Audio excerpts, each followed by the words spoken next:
Jemaat yang dikasih Tuhan, kita memasuki bulan Juni tidak terasa. Setengah tahun sudah kita lewati di tahun 2026 dan sisa setengah tahun lagi kita akan tutup tahun 2026 masuk dalam tahun 2027. Kondisi hari-hari ini begitu mencekam, khususnya minggu-minggu ini. Banyak berita yang begitu carut marut, banyak berita yang begitu menggemparkan, tapi kita bersyukur sore hari ini kita kembali diingatkan bahwa Tuhan kita adalah Tuhan yang setia di dalam kehidupan setiap kita. Amin. Hari ini kita akan belajar seperti yang tadi Bu Gembala sudah sampaikan. Bulan-bulan ini, 2 bulan ke depan kita akan belajar tentang Injil di dalam doa. Kita akan belajar dari doa Abraham, doa Yakub, doa Musa. Kita akan lihat satu persatu dan hari ini kita masuk dalam bagian doa Abraham. Kita akan melihat doa Abraham. Apa yang Bapak Ibu Saudara renungkan tentang doa Abraham? Apa yang Bapak Ibu ingat tentang doa Abraham? Ya, bagian yang sebentar kita akan bahas itu bagian yang sangat tidak asing. Dan itu bagian yang sangat menarik karena di dalam doa Abraham terjadi negosiasi. Betul ya? Ketika Abraham berdoa untuk Sodom dan Gomora, di situ terjadi negosiasi yang luar biasa. Mari kita buka sama-sama firman Tuhan di dalam Kejadian 18 ayat yang ke-16 sampai ayat yang ke-33. Kejadian 18 ayat 16 sampai ayat yang ke-33 kita baca bergantian. Saya bacakan ayat yang genap, Bapak Ibu bacakan ayat yang ganjil sampai ayat yang ke-33. Demikian firman Tuhan. Doa syafaat Abraham untuk Sodom. Lalu berangkatlah orang-orang itu dari situ dan memandang ke arah Sodom.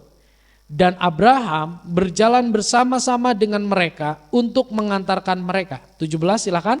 Berpikirlah Tuhan, apa yang hendak kulakukan ini? Bukankah sesungguhnya Abraham akan menjadi bangsa yang besar serta berkuasa? Dan oleh dia segala bangsa di atas bumi akan mendapat berkat? Sebab supaya diperintahkannya kepada anak-anaknya dan kepada keturunannya supaya tetap hidup menurut jalan yang ditunjukkan Tuhan dengan melakukan kebenaran dan keadilan, dan supaya Tuhan memenuhi kepada Abraham apa yang dijanjikannya kepadanya. Sesudah itu berfirmanlah Tuhan, sesungguhnya banyak keluh kesah orang tentang Sodom dan Gomora, dan sesungguhnya sangat berat dosanya. Baiklah, aku turun untuk melihat apakah benar-benar mereka telah berlakuan seperti keluh kesah orang yang telah sampai kepadaku atau tidak. Aku hendak mengetahuinya. Lalu berpalinglah orang-orang itu dari situ dan berjalan ke Sodom. Tetapi Abraham masih tetap berdiri di hadapan Tuhan. Abraham datang mendekat dan berkata, apakah engkau akan melenyapkan orang benar bersama-sama dengan orang fasik? Bagaimana sekiranya ada 50 orang benar dalam kota itu? Apakah engkau akan melenyapkan tempat itu? Dan tidakkah engkau mengampuninya karena ke-50 orang benar yang ada di dalamnya itu? Jauhlah kiranya daripadamu untuk berbuat demikian. Membunuh orang benar bersama-sama dengan orang fasik, sehingga orang benar itu seolah-olah sama dengan orang fasik. Jauhlah kiranya yang demikian daripadamu. Masakan hakim segenap bumi tidak menghukum dengan adil? Tuhan berfirman, jika kudapati 50 orang benar di dalam kota Sodom, aku akan mengampuni seluruh tempat itu karena mereka. Abraham menyaut,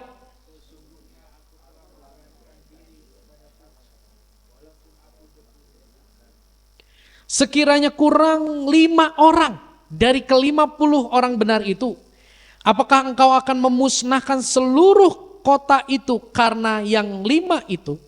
Firman-Nya, aku tidak akan memusnahkannya jika kudapati 45 di sana.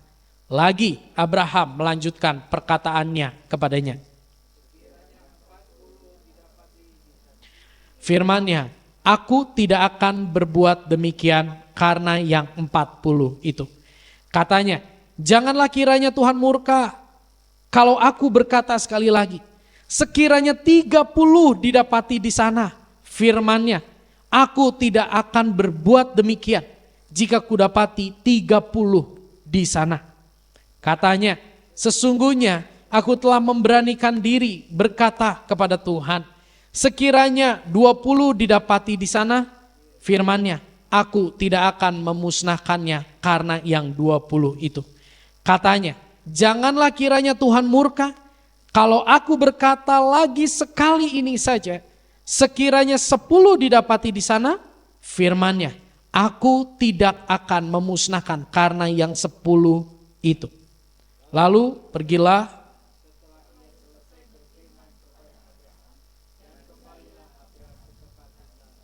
Puji Tuhan. Lewat pembacaan ini kita bisa melihat bagaimana ada sebuah negosiasi antara Abraham dengan Tuhan. Kota Sodom adalah kota yang begitu hancur, bobrok, rusak. Dan di situ kita bisa melihat keintiman antara Abraham dengan Allah.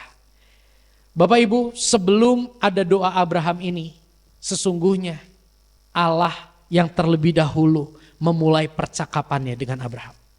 Sebelum Abraham berdoa, Allah terlebih dahulu yang memilih Abraham. Tadi kita baca, bukankah Abraham adalah orang yang aku pilih? Di situ menunjukkan bahwa Allah memilih Abraham dan Abraham diajak komunikasi sama Tuhan. Sebelum Abraham berdoa, Allah terlebih dahulu memulai percakapannya dengan Abraham. Di sini kita bisa melihat bahwa Allah kita adalah Allah yang begitu merindukan kedekatan dan komunikasi yang bertumbuh dengan manusia. Minggu lalu kita sama-sama mendengar, kita melihat bagaimana Yesus menjadi pribadi yang berkorban untuk membuka jalan supaya manusia berdosa dapat terhubung dengan Allah yang kudus. Manusia yang adalah seteru Allah dapat terhubung sebagai anak Allah dan hidup dalam komunikasi dengan Allah melalui doa. Jadi saudara, hari ini kita bisa belajar melihat bahwa bagi kita orang yang percaya Yesus sebagai Tuhan dan Juru Selamat, doa adalah sebuah anugerah. Di dalam Kristus, anugerah bukan hanya bicara ketika kita sakit disembuhkan, ketika meninggal dibangkitkan, ketika sulit keuangan mendapat pertolongan. Tapi akses untuk kita bisa berdoa itu pun merupakan anugerah. Amin.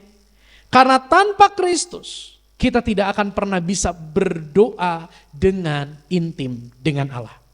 Ada 3 hal yang kita akan pelajari pada sore hari ini di bagian yang pertama, saudara. Kita akan membahas kehidupan doa Abraham. Lewat perikop tadi kita akan melihat bagaimana kehidupan doa Abraham.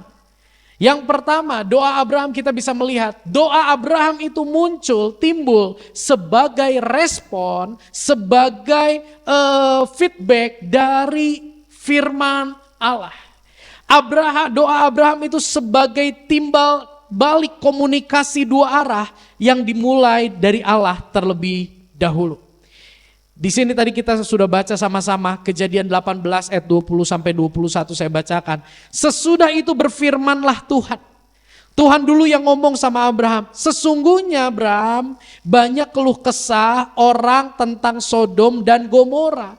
Dan sesungguhnya dosa orang Sodom dan Gomora itu sangat berat. Dan Tuhan katakan kepada Abraham, aku mau turun untuk melihat apakah benar-benar orang Sodom dan Gomora itu telah berkelakuan seburuk itu, sebobrok itu, aku mau tahu. Gitulah kira-kira kata Tuhan. Dan ketika Tuhan berkata ini kepada Abraham, ketika Abraham mendengar bahwa ada kegelisahan Tuhan, ada sebuah kerinduan Tuhan, ada suatu hal yang Tuhan begitu perhatikan secara spesifik, Abraham tidak tinggal diam. Abraham gak aja. Tapi Abraham meresponinya dengan berkata kepada Tuhan, Tuhan, kan Tuhan bilang tadi, di Sodom dan Gomora itu kacau banget, hancur banget, jahat banget. Apakah engkau akan melenyapkan? Kalau di sana ada orang benar, apakah engkau akan melenyapkan? Abraham mengambil sebuah angka 50.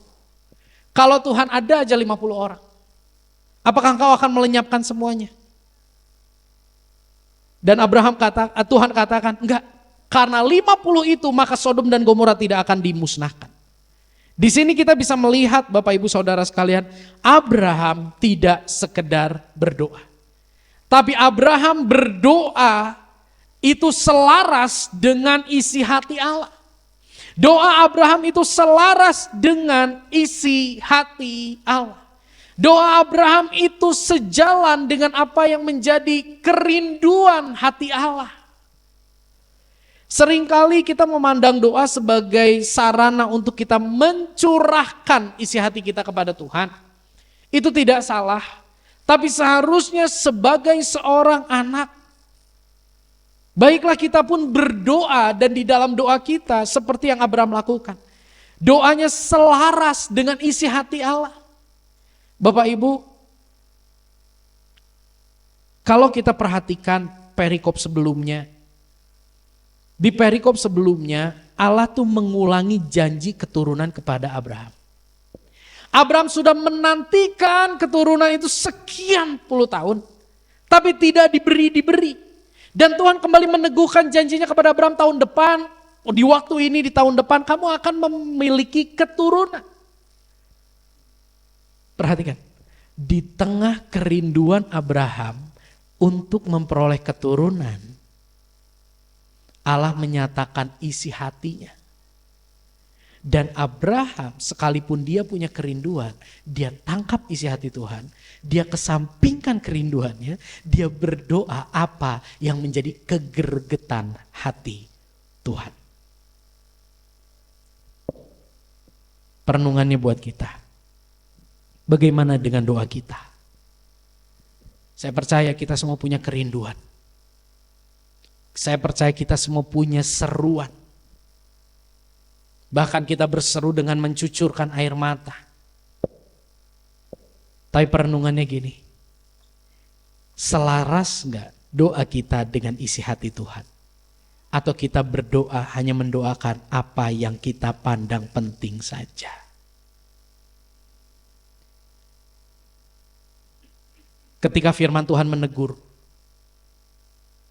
menyingkapkan kebobrokan diri, sudahkah kita meresponinya dengan berdoa memohon agar Allah mengampuni kita dan memohon agar Allah memampukan kita untuk hidup dalam pertobatan? Seringkali kita mendengar firman, aduh harapanku mah aku sedang bergumul dalam hal C, tapi kok Tuhan malah tegur hal Z di dalam hidupku. Bagaimana respon hati kita? Apakah kita kesampingkan hal Z itu dan kita fokus kepada apa yang kita inginkan? Atau ketika Tuhan menyingkapkan kebobrokan kita di dalam hal Z itu, kita langsung meresponinya dengan memohon pengampunan dan memohon agar Tuhan memampukan kita memohon untuk Tuhan memampukan kita hidup di dalam pertobatan. Ketika firman Tuhan yang dibahas dalam perenungan kita, ketika firman Tuhan yang kita baca, menurut kita itu nggak ada hubungannya dengan kondisi yang sedang aku hidupi. Pernah ngalamin itu? Kayaknya kok nggak relate banget sama hidupku. Tapi perenungannya gini, apakah ketika hal tersebut disingkapkan, kita mendoakan hal itu? Kembali, Abraham dalam menantikan janji keturunan, dia mendoakan agar Sodom dan Gomora menerima kemurahan hati Allah. Abraham menukar keinginan hatinya dengan mendoakan apa yang menjadi kerinduan hati Tuhan. Di dalam nature dosa kita Bapak Ibu, di dalam kecenderungan dosa kita, di dalam kondisi kita yang penuh dengan dosa, kita memiliki kecenderungan untuk menganggap apa yang kita anggap baik itulah yang utama. Di dalam keberdosaan kita, seringkali kita tidak mempedulikan Allah. Kita meminta agar Allah terus mempedulikan kita. Di dalam doa kita, kita terus memohon kepada Allah untuk mempedulikan kita. Salah nggak minta Allah peduli terhadap kita? Nggak salah. Tapi hari ini kita mau diketuk hatinya sama Tuhan. Percayakah kita bahwa ketika kita mendoakan sesuatu, Tuhan mendengar? Percayakah kita bahwa ketika kita memohon sesuatu, Tuhan meresponinya dengan baik dan mempersiapkan kita untuk menerima apa yang kita doakan di dalam kedaulatannya? Kalau kita percaya, seharusnya kita pun memiliki kelembutan hati untuk diarahkan di dalam doa kita. Saudara, Ada kalanya firman Allah dinyatakan bukan untuk merubah keadaan. Ya, ketika penciptaan di dalam Kejadian 1, dari kosong Allah berfirman jadi ada. Dari kosong yang tidak ada menjadi ada. Dari yang mati, Zakeus meninggal, Lazarus mati, dengan firman dibangkitkan. Zakeus yang ada di atas pohon dengan firman turun dari pohon. Nah, ya. Yang meninggal dibangkitkan melalui firman-Nya. Wah, kondisi berubah, firman Tuhan berkuasa. Amin, amin. Tapi ada kalanya firman Tuhan dinyatakan bukan untuk merubah keadaan, tapi untuk mengarahkan kita dalam berdoa. Saudara, mari kita peduli terhadap isi hatinya. Mari kita belajar untuk kita peduli terhadap isi hati Tuhan yang dinyatakan bagi kita melalui doa kita. Bagaimana kita bisa tahu isi hati Tuhan? Lewat firman Tuhan. Saya ulangi, ketika kita tertegur dan disadarkan akan kebobrokan kita, yuk kita belajar yuk untuk tidak denial, untuk tidak, ketika ditegur, seringkali kan kita gini, ketika ditegur respon hati kita gini, ku jadi begini gara-gara dia. Ketika ditegur oleh firman Tuhan kita merasa aku yang paling benar, dia dulu yang berubah, baru aku yang berubah. Tapi kita mau belajar gini, ketika firman Tuhan menegur kita, menyadarkan kita akan kebobrokan kita, yuk kita responi dalam doa yuk. Berdoa agar Allah memampukan kita, agar Allah melembutkan hati kita, agar Allah meneguhkan hati kita untuk hidup di dalam pertobatan. Seringkali kita lebih mudah mendoakan kondisi yang ada di sekitar kita, itu enggak salah. Tapi jangan lupa kita pun perlu berdoa untuk Roh Kudus menopang kita hidup dalam pertobatan. Ketika ada hal di luar fokus hidup kita yang Allah ingatkan hari ini, yuk kita belajar. Doakan hal tersebut dan mohon pimpinan Allah untuk kita menjadikan hal tersebut fokus kita dalam kita berseru kepada Tuhan. Maka doa kita akan menjadi doa yang hidup. Maka doa kita bukan lagi doa yang monoton, yang template-nya seperti itu terus. Doa kita menjadi doa yang hidup karena doa kita merupakan doa yang terhubung, yang berrelasional dengan Allah yang berkuasa. Amin. Yang kedua kita mau belajar dari doa Abraham. Abraham bukan hanya meresponi isi hati Tuhan. Tapi doa Abraham adalah doa yang penuh dengan keberanian yang disertai dengan kerendahan hati. Ini bagian yang sangat menarik. Negosiasi antara Abraham dengan Allah. Saya bacakan bagian ini sekali lagi. Abraham datang mendekat dan berkata, apakah engkau akan melenyapkan orang benar bersama-sama dengan orang fasik? Bagaimana sekiranya ada 50 orang benar dalam kota itu? Apakah engkau akan melenyapkan tempat itu? Dan tidakkah engkau mengampuninya karena 50 orang benar yang ada di dalamnya itu? Jauhlah kiranya daripadamu untuk berbuat demikian, membunuh orang benar bersama-sama dengan orang fasik, sehingga orang benar itu seolah-olah sama dengan orang fasik. Jauhlah kiranya hal yang demikian daripadamu, masakan hakim segenap bumi tidak menghukum dengan adil? Tuhan berfirman, jika kudapati 50 orang benar dalam kota Sodom, aku akan mengampuni seluruh tempat itu karena 50 orang tersebut, karena mereka. Abraham menyaut, sesungguhnya aku telah memberanikan diri. Lihat di sini. Abraham menyadari bahwa Allah adalah Allah yang adil, Allah adalah Allah yang berkuasa, tapi aku juga tahu bahwa Allah adalah Allah yang kasihnya luar biasa, sehingga itu memberikan Abraham keberanian untuk negosiasi. Di sini kita bisa lihat, aku telah memberanikan diri berkata kepada Tuhan, walaupun aku debu dan abu.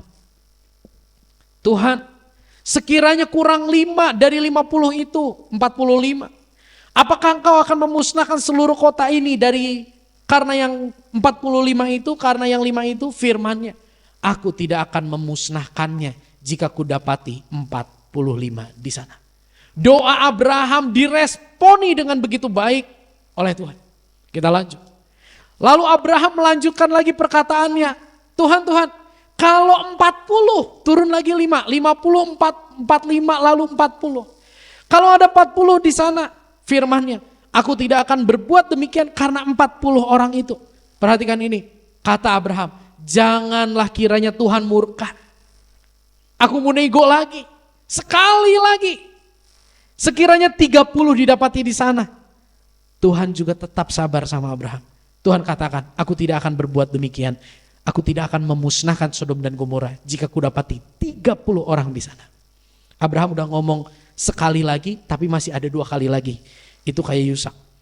Katanya, Abraham bilang gini, sesungguhnya, perhatikan ini, Abraham bilang, aku memberanikan diri berkata kepada Tuhan. Sekiranya 20 didapati di sana, Tuhan katakan, aku tidak akan memusnahkannya karena yang 20 itu. Abraham gak berhenti di situ. Dia ngomong lagi, janganlah kiranya Tuhan murka. Kalau aku berkata sekali ini saja, sekiranya 10 didapati di sana, firman-Nya, aku tidak akan memusnahkan karena yang 10 itu. Saya berdoa kita bisa melihat dengan jelas bagaimana ada keberanian dari Abraham dalam berdoa.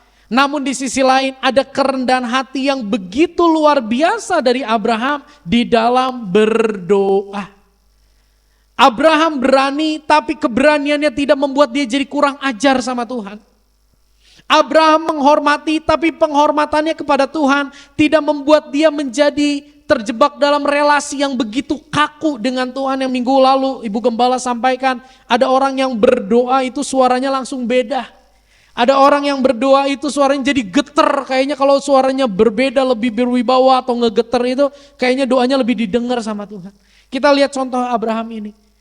Dia ada keberanian untuk bernegosiasi sama Tuhan, tapi di sisi lain dia tetap menghormati Tuhan. Bagaimana ini bisa muncul? Kalau saya jadi Abraham kayaknya saya nggak kuat, saya nggak mampu, saya ngerasa nggak layak dan saya nggak berani nego seperti itu. Tapi negosiasi Abraham dengan Allah ini adalah buah dari pengenalan yang benar dan mendalam. Sehingga dalam keintiman Abraham tetap memiliki rasa hormat kepada Allah. Abraham mengenal bahwa Allahnya adalah Allah yang maha adil. Dia tahu, Abraham tahu kalau Allah akan menghukum dosa. Kalau Allah tidak akan membiarkan, tidak akan berkompromi terhadap yang namanya kebobrokan. Tapi di sisi lain, Abraham juga tahu bahwa Allah adalah pribadi yang maha kasih. Dia mau mendengar, dia mau berelasi, dia tidak merendahkan, dia mau memperhatikan semua seruan doa orang yang berseru kepada. Kita lihat di sini. Ketika Abraham bernegosiasi sama Tuhan, Abraham gak bilang gini, Tuhan, kalau ada 50, tolonglah jangan binasain. Di sana tuh ada Lot. Tuhan, dengarlah doaku karena aku tuh sudah meninggalkan keluargaku. Ingat dong apa yang aku sudah korbankan. Negosiasi Abraham tidak disertai dengan tuntutan atau rentetan perbuatan baik, ketaatan Abraham. Tapi pure karena dia mengenal bahwa Allah adalah Allah yang penuh kasih.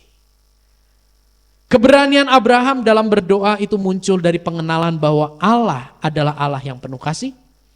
Sedangkan kerendahan hati Abraham dalam berdoa itu muncul dari pengenalan bahwa Allah adalah pribadi yang adil. Bagaimana dengan pengenalan kita akan Allah? Seberapa kita mengenal Allah itu dapat kita periksa melalui doa-doa kita. Ini pertanyaan reflektif bagi setiap kita yang bisa kita renungkan. Hari ini,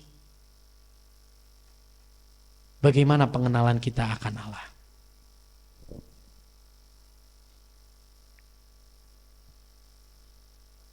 Jika kita mengenal Dia hanya sebagai Allah yang maha pengasih saja, ada 2 ekstrim. Ekstrim kiri adalah Allah, mengenal Allah sebagai Allah yang maha kasih. Ekstrim kanan adalah mengenal Allah sebagai Allah yang maha adil saja.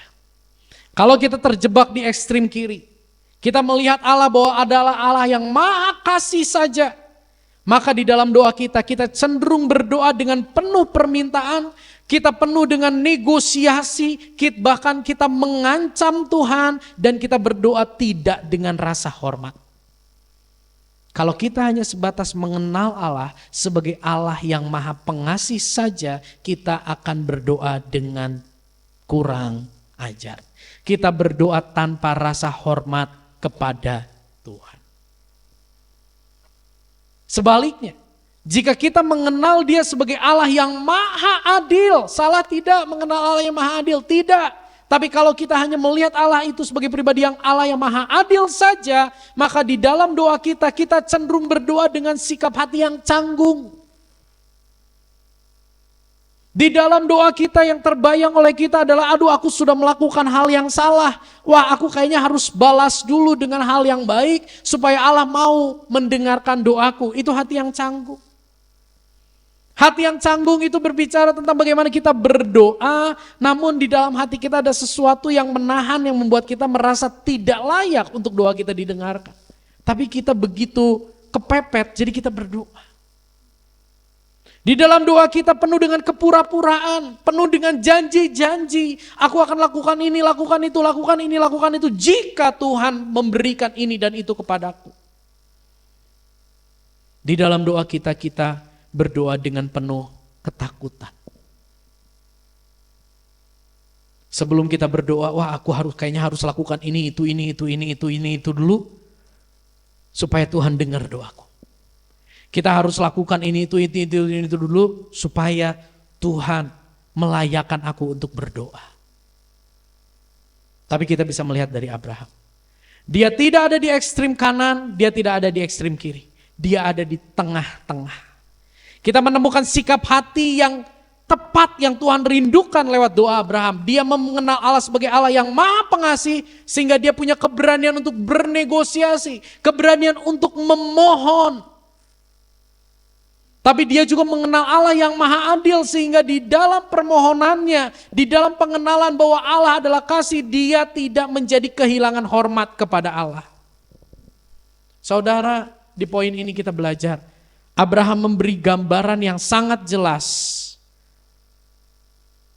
mengenai pengenalan yang benar akan Allah, di mana akan memampukan kita berdoa dengan benar. Semakin kita mengenal Allah sebagai pribadi yang mengasihi kita, sebagai pribadi yang begitu rindu berinteraksi sama kita, seharusnya tidak ada lagi rasa canggung untuk kita berdoa kepada Dia. Ya. Di dalam kondisi apapun, di dalam kondisi yang begitu mencekam pun. Ya, saya dulu kan salah satu tempat nongkrong saya itu di stadion Siliwangi. Ya. Pernah satu kali ketika saya lagi nonton Persib itu terjadi kerusuhan. Saya bawa anak-anak SMP yang entah dari mana tiba-tiba tahu saya, tiba-tiba di stadion. Orang tuanya bawa satu anak, dia katakan, ini Yusak ya, tolong ya titip anak om ya. Anak om ini kelas 2 SMP, saya waktu itu SMA. Tolong jagain dia, lihat kamu di sini, dia pengen ikut sama kamu. Oh iya om, siap. Begitu anak itu dibawa, itu kayak iklan Panther, tahu nggak? Zaman dulu. Satu yang mau ikut, begitu terus bisnya jalan, taunya banyak. Begitu saya bawa anak itu, yuk kita masuk, tiba-tiba kok ada teman-teman saya. Oh iya mana. Aripek teh 6 orang, saya 2-an, bawa 6 orang. Dan anak-anak itu pertama kali masuk stadion dan terjadilah kerusuhan, lemparan kayu dari atas, semuanya ketakutan, nangis di bawah kaki saya. Bukan dia sujud kepada saya, tapi dia meminta saya melindungi mereka dari lemparan-lemparan yang di atas. Saat itu saya berdoa, Tuhan tolong, saya takut, lindungi saya. Tapi di hati saya gini, aduh Tuhan kayaknya gak mau dengar doa saya deh. Karena saya ada di stadion di tempat yang omongannya begitu kasar, teriakannya memaki wasit dan sebagainya. Tempat yang begitu anarkis, kayaknya tempat ini begitu kotor, kayaknya Tuhan gak mau hadir di sini. Di situ saya mengalami kebingungan. Saya berdoa didengar gak ya? Tapi saya takut sekali saat itu. Dititipin anak orang, belum lagi saya juga takut. Ya. Seharusnya ketika saya mengenal dia dengan benar, Seharusnya saya punya keyakinan yang kokoh dimanapun saya berada. Tuhan mendengar setiap seruan doa saya. Kita belajar dari Abraham. Dia mengenal Allah yang maha pengasih dan maha adil. Dan yang terakhir, seperti Abraham, terakhir itu banyak poin belakangnya ya. Kita belajar lagi dari doa Abraham. Yang pertama, Abraham berdoa sebagai meresponi firman Tuhan. Abraham berdoa dengan keberanian dan kerendahan hati. Dan yang terakhir, Abraham berdoa dan doanya itu begitu misioner. Misioner itu apa? Misioner itu berdoa syafaat. Nanti kita akan lihat doa syafaat itu seperti apa. Kejadian 18 ayat yang ke-20 sampai 21, saya kembali ulang bacakan bagian ini. Demikian firman Tuhan, sesudah itu berfirmanlah Tuhan kepada Abraham. Sesungguhnya banyak keluh kesah orang tentang Sodom dan Gomora, dan sesungguhnya sangat berat dosanya. Baiklah aku turun untuk melihat apakah benar-benar mereka telah berkelakuan seperti keluh kesah orang-orang yang telah sampai kepadaku atau tidak. Aku hendak mengetahuinya. Dan kita tahu sama-sama respon Abraham. Abraham lalu berpalinglah orang itu dari situ dan berjalan ke arah Sodom. Tetapi Abraham masih tetap berada di hadapan Tuhan. Abraham datang mendekat kepada Tuhan. Dan berkata seperti yang kita sudah bahas, apakah engkau akan melenyapkan orang benar bersama-sama dengan orang fasik dan seterusnya. Saudara, di sini saya tulis ini. Kalau kita lihat Abraham dari tadi bernegosiasi, sadarkah saudara bahwa Abraham bernegosiasi dengan Allah bukan untuk bangsa yang baik. Abraham memohon kepada Allah untuk kasih karunia dinyatakan kepada Sodom dan Gomora. Dan Sodom dan Gomora bukanlah bangsa yang baik. Sodom dan Gomora adalah bangsa yang begitu bobrok di hadapan Allah. Dan Abraham pun bernegosiasi dengan Tuhan bukan karena ponakannya ada di sana. Abraham bernegosiasi dengan Tuhan bukan karena Lot ada di Sodom dan Gomora. Namun karena Abraham telah tertular, katakan tertular, sifat Allah di dalam kehidupannya.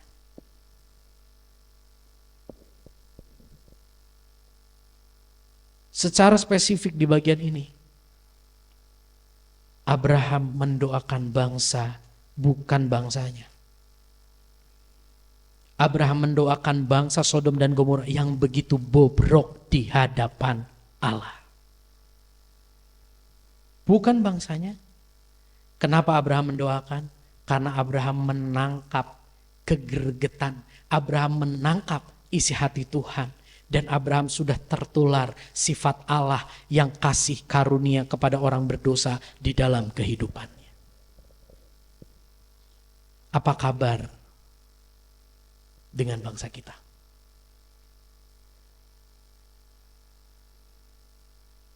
Masih enggak kita berdoa buat Indonesia? Atau ketika kita melihat berita-berita yang terjadi saat-saat ini, kita berkata itu hanya pengalihan isu. Ketika kita melihat kondisi bangsa ini, apakah kita hanya berkata, ya udah, ini adalah konsekuensi. Ya udah, memang bangsa kita layak terpuruk, hancur, dan tidak bernilai dari sisi mata uang. Kita lihat Abraham. Dia berdoa, bernegosiasi untuk meminta kemurahan hati Allah. Bukan untuk bangsa yang baik. Untuk bangsa yang bobrok. Ketika hari ini kita scroll media sosial kita. Di Instagram, di Threads, di Twitter, di YouTube. Kita mendengar berita-berita itu. Saya mau katakan. Itu seperti Tuhan yang sedang mencurahkan isi hatinya kepada kita. Yuk belajar kayak Abraham yuk.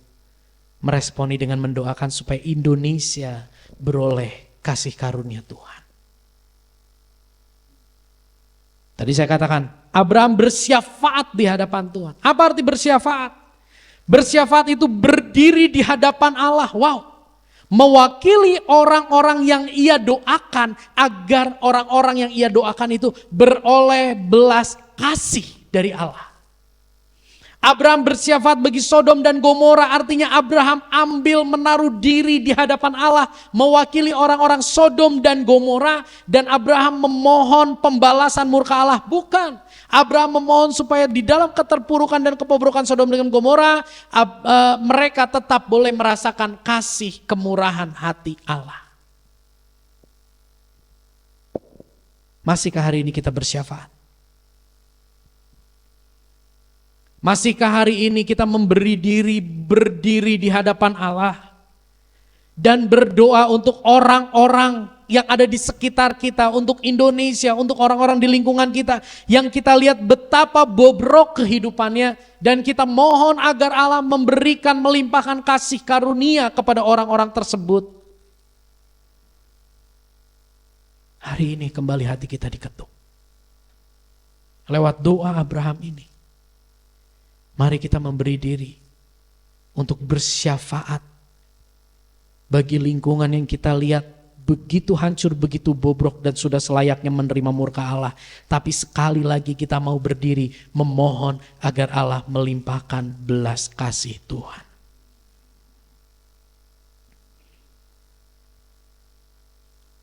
Kepedulian Abraham terhadap Sodom dan Gomora itu karena ia telah tertular oleh kasih Allah yang sebelumnya telah memilih dia. Abraham menyadari bahwa dirinya tidak lebih baik dari Sodom dan Gomora. Abraham menyadari bahwa dirinya tidak lebih baik dari orang-orang yang hancur, yang bobrok di sana. Abraham menyadari bahwa dia pun dipilih oleh Tuhan ketika dia menyembah berhala di kampung halamannya.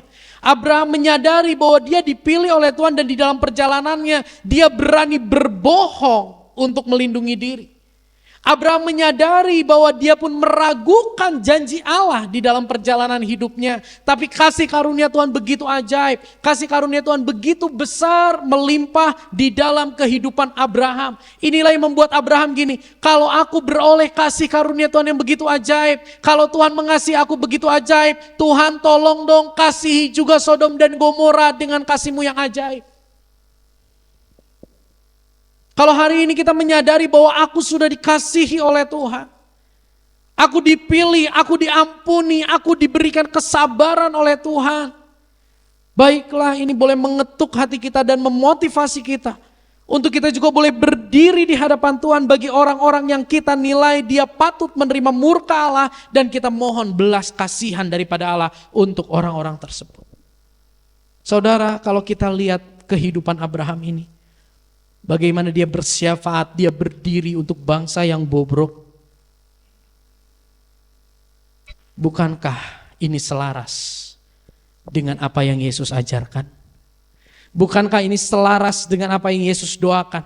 Bukankah ini selaras dengan apa yang Yesus hidupi?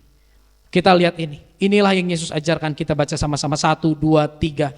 Tetapi kepada kamu yang mendengarkan aku berkata, kasihilah musuhmu, berbuatlah baik kepada orang yang membenci kamu, mintalah berkat bagi orang yang mengutuk kamu, berdoalah bagi orang yang mencaci kamu.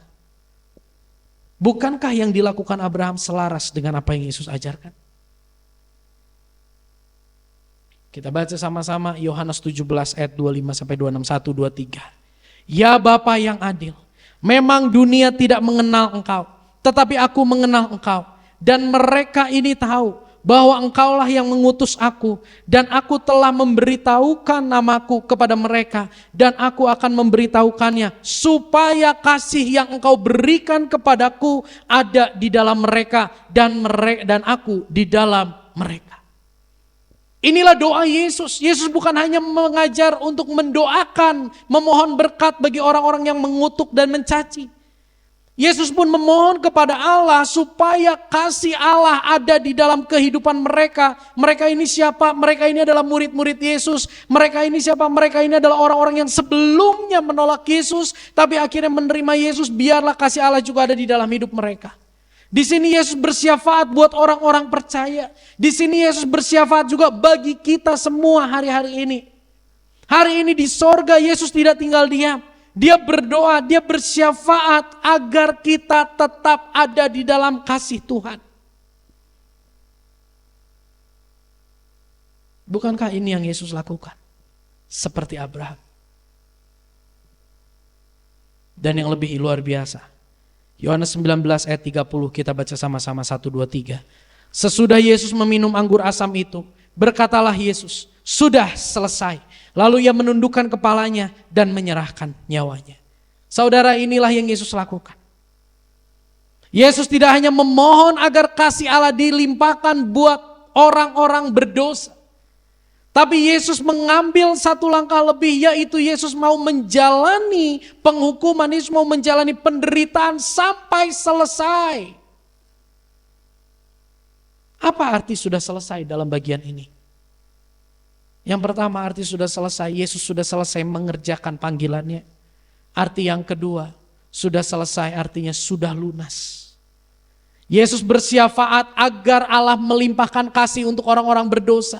Di sisi lain Yesus pun menjalani penderitaan agar Allah mengasihi orang-orang berdosa karena dirinya. Saudara, di sini kita lihat lewat pribadi Abraham dan Yesus, kita bisa melihat perbandingan. Yesus adalah Abraham yang sempurna. Abraham adalah pribadi yang berdosa dan dia dipilih Allah untuk mewakili bangsa yang berdosa. Tapi Yesus, dia adalah pribadi yang kudus, yang mewakili kita orang berdosa. Abraham bersyafaat bagi Sodom dan Gomora, namun Yesus bersyafaat bagi kita manusia berdosa. Abraham tidak sampai mengorbankan nyawanya. Dia berdiri dan memohon agar belas kasih Tuhan terjadi bagi Sodom dan Gomora. Itu yang Abraham lakukan. Namun Yesus tidak hanya memohon, tapi Yesus mengorbankan nyawanya untuk menjadi korban pendamaian, penebusan bagi manusia berdosa. Yang hari ini kita puji bukan Abraham. Yang hari ini kita sembah bukan Abraham. Yang hari ini menyelamatkan kita bukan Abraham. Yang hari ini kita puji, sembah, agungkan karena dia telah menyelamatkan kita adalah Yesus Kristus. Saya berdoa, kiranya kasih Allah yang telah dinyatakan bagi kita di dalam Kristus Yesus, yang telah bersyafaat bagi kita di hadapan Allah, yang telah memberikan nyawanya untuk menjadi pendamaian antara kita dengan Allah, itu mengubahkan objek doa kita. Yang sebelumnya kita berdoa bagi diri sendiri, objek hati kita dirubah, objek doa kita dirubah menjadi bersyafaat bagi lingkungan kita. Bersyafaat bagi kota kita, bersyafaat bagi bangsa kita. Bersyafaat artinya berdiri di hadapan Allah, memohon belas kasih Allah tercurah bagi lingkungan orang-orang yang kita anggap layak menerima murka Allah. Karena kita pun telah terlebih dahulu mengalami kasih yang luar biasa itu. Bagian yang terakhir, Injil mengubah sikap hati kita di dalam berdoa. Saudara, doa Abraham adalah gambaran kerinduan Allah bagi kita. Lewat doa Abraham ini kita bisa lihat, doa yang Tuhan rindukan itu seperti itu. Doa Abraham adalah gambaran kerinduan Allah bagi kita dalam berdoa. Namun Allah tidak sekadar merindukan. Allah juga bertindak aktif untuk memampukan kita berdoa seperti Abraham. Saya undang pemain musik. Doa Abraham dipanjatkan sebagai respon terhadap firman Allah. Sedangkan doa kita seringkali kita berdoa sesuka hati kita. Doa Abraham dipanjatkan dengan penuh keberanian yang disertai dengan kerendahan hati. Tapi seringkali dalam doa kita berdoa dengan penuh ketakutan, dengan penuh keraguan, Tuhan mau denger gak ya doaku? Atau di sisi lain kita berdoa dengan penuh transaksional, Tuhan aku sudah lakukan ini dan itu, dengarkanlah doaku. Doa Abraham begitu misioner, dia berdoa untuk pelaku kejahatan agar beroleh kasih karunia. Tapi seringkali doa kita begitu egois. Kita memohon yang buruk atas pribadi yang dinilai layak memperoleh pembalasan. Itu yang seringkali muncul. Karena nature kita adalah nature dosa. Yang seringkali kita doakan, kita berdoa sesuka hati kita. Apa yang kita anggap penting, kita berdoa terus berulang-ulang. Kita kesampingkan isi hati Tuhan. Kita kesampingkan kerinduan Tuhan. Urgensi kerinduan hati Tuhan kita kesampingkan. Kita berdoa dengan penuh ketakutan dan transaksional. Kita berdoa begitu egois. Tapi kabar baik bagi kita saudara. Ketika doa kita seperti ini, Allah tidak tinggal diam. Ketika kita berdoa dengan sesuka hati dan mengabaikan hati Tuhan. Ketika kita berdoa penuh dengan ketakutan dan transaksional, kita berdoa terus untuk kepentingan kita. Bahkan kita berdoa untuk hal buruk terjadi buat orang yang melukai kita. Ketika kita berdoa demikian, Allah tidak tinggal diam. Allah bekerja dengan begitu luar biasa. Inilah Injil, yang adalah kekuatan Allah yang menyelamatkan. Di dalam kondisi hati kita yang berdoa yang begitu rapuh, begitu jauh dari kerinduan Allah,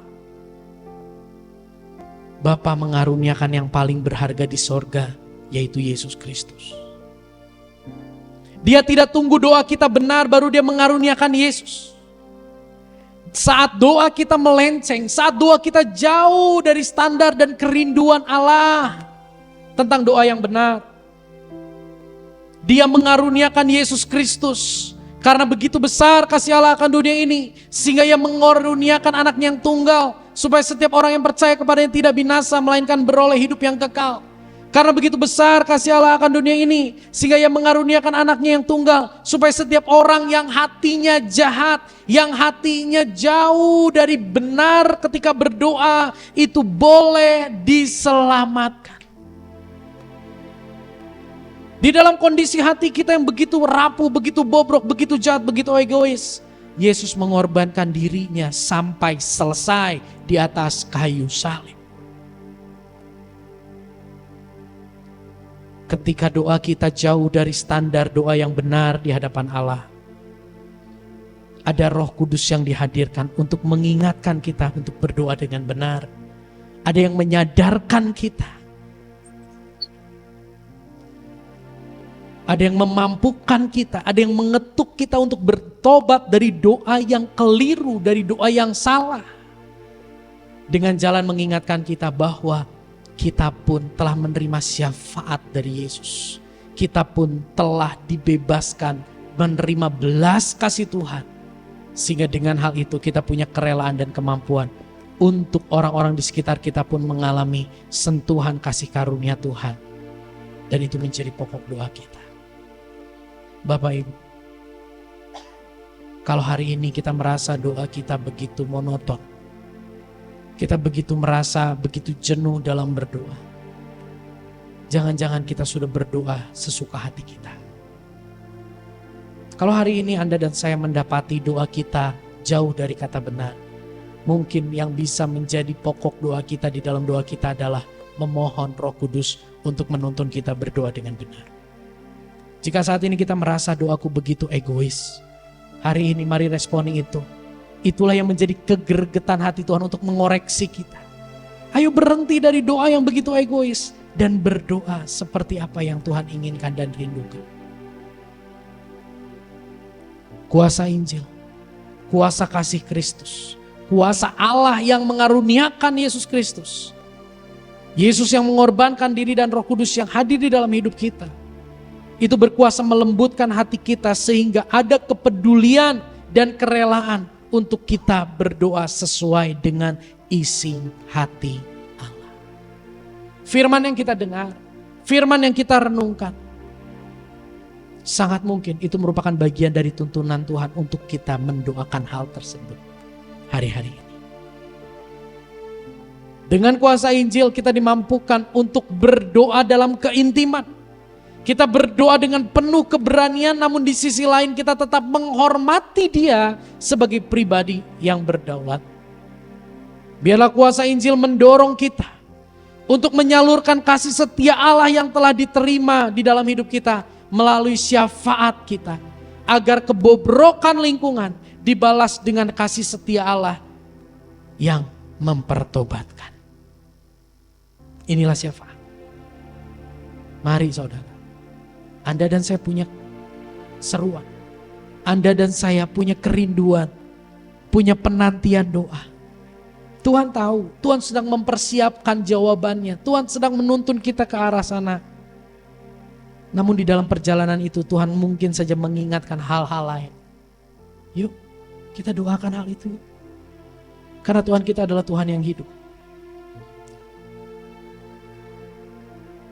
Kita baca sama-sama bagian ini. 1, 2, 3. Doa harus menjadi bagian hidup kita sebagai orang percaya yang ditekuni dengan kebergantungan penuh kepada apa yang Allah telah kerjakan, sehingga doa kita selaras dengan apa yang Allah rindukan. Kita bertobat yuk. Kita bertobat sama-sama dari ketidakpedulian kita terhadap hatinya Tuhan. Kita bertobat sama-sama dari sikap doa yang tidak hormat kepada Tuhan. Kita bertobat sama-sama dari relasi yang canggung karena kita merasa tidak layak. Kita bertobat sama-sama dari berdoa untuk diri kita sendiri atau mendoakan keburukan buat orang lain.